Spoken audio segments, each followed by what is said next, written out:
কতক্ষণ ধরে দাঁড়িয়ে আছে, একটা বাসও আসছে।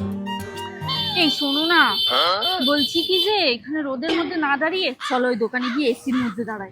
না না, ওখানে গেলেই তুমি শাড়ি কিনবা। আমি তোমার মাথায় হাত রেখে বলছি, আমি নিজের জন্য একটা শাড়িও কিনবো না। চলো।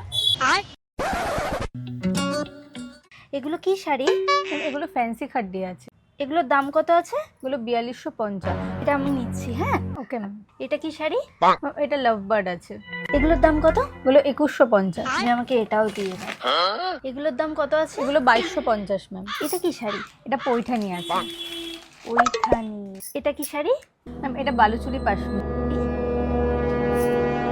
তুমি না আমাকে এই 5টা শাড়ি প্যাক করে দাও। ঠিক আছে ম্যাম। বিলটা করে নি। হ্যাঁ, বিল করো মানে? তুমি যে বললে তুমি নিজের জন্য একটা শাড়িও কিনবে না। আমি তো নিজের জন্য একটা শাড়িও কিনিনি। এই দেখো, এটা নিয়েছি তোমার বোনের বৌদির জন্য, এটা তোমার বাবার বৌমার জন্য, আর এইটা তোমার ভাইয়ের বৌদির জন্য, আর এই যে এটা দেখছো, এটা তোমার মায়ের বৌমার জন্য, আর এই যে এইটা দেখছো তোমার বউয়ের জন্য। আমি নিজের জন্য একটা শাড়িও নিইনি।